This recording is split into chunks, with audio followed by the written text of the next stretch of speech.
Hi! So, I have another bag to the store. So, this is the Coach Tabby. And, matagal ko na itong dream bag. So, I think this has been trending on TikTok for the last few months.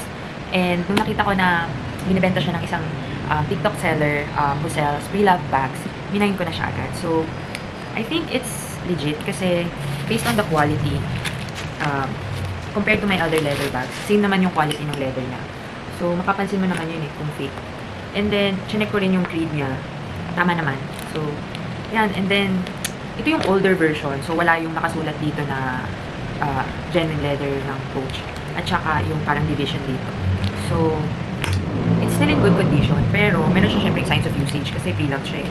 So, yun namang signs of usage niya is mostly dito sa edges. So, as you can see yan, may mga parang, may part dito na parang natutuklap na yung edge paint.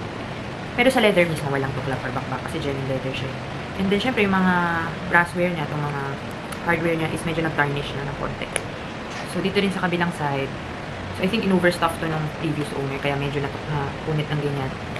And then, malinis pa naman yung lining. May mga konting alikabok lang. And then, meron lang siyang parang light scratch here. Na I think, kahit hindi ko na ito ipin, kahit leather balm lang, baka mag-lighten up na or mag-blur out na yung scratch na yun. So, I'm going to restore this bag and I'm so excited to use it kasi it's really one of my dream bags. And I got it for very, very cheap. Excited! Okay, so the first thing I'm going to do is repair yung tear dito sa gilid. And I'm going to use this leather repair glue. Okay, so I'm going to remove the handles first. And then, I'm just gonna apply just a small amount here. Para lang hindi na lumaki yung punit. So, ito lang naman yung malaking punit. And I'm just going to apply a bit of leather glue here. Para hindi na siya lumaki. Hindi na lumaki yung punit. Ayan. So, kailangan ko lang siyang i-close. Mabilis naman itong matuyo. So, yan.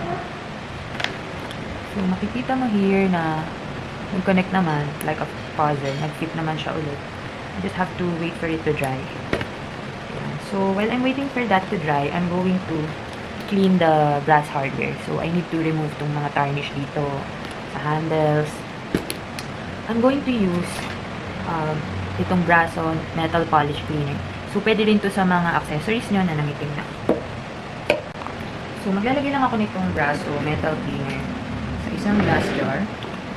And then, I'm going to use a Q-tip to clean the brass part.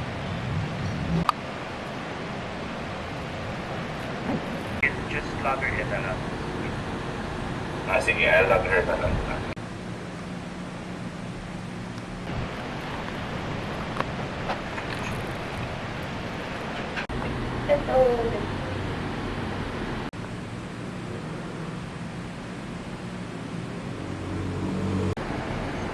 Nasaan ganyan, Francis? Mas malaki.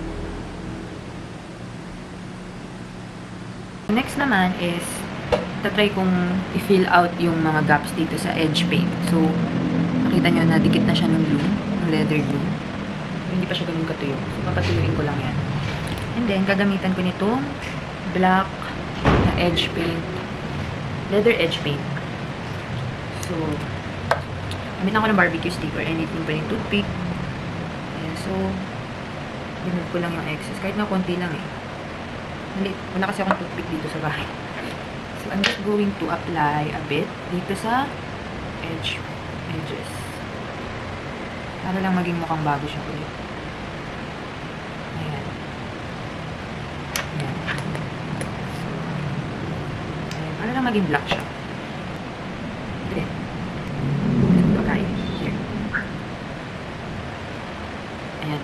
Sinad ko pala to. I used yung pang nail file para mabawasan yung excess edge paint. Tapos saka ako naglagay ng bago. So, hintayin ko lang ulit ito na matuyo. And then, I'll clean the bag after. So,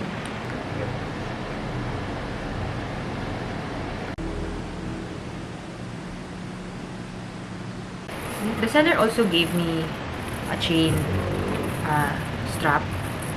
Pero, medyo, ano na rin siya, makalawang. So, ibababad ko lang to sa braso din.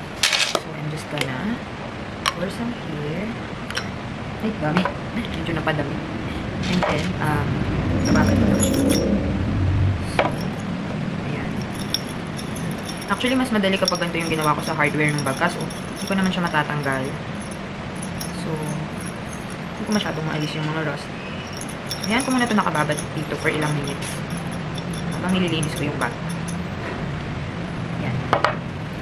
So, yun. And then, lilinisin ko naman yung lining ng bag kasi medyo may amoy siya. Ayun. So, nag-effect na nga yung glue agad eh. Hindi na natatanggal. As per usual, I'm gonna use this one. This. Ayan.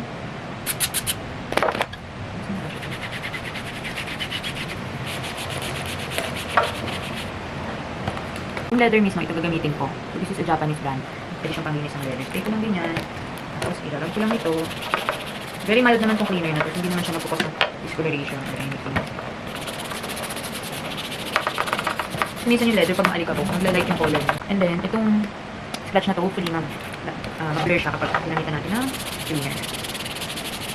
Hindi ako professional pag restorer. So, hindi ko what I think. So, ito naman nakapanood ko. Right. Hindi na siya masyadong kita. Plus, the bag smells better.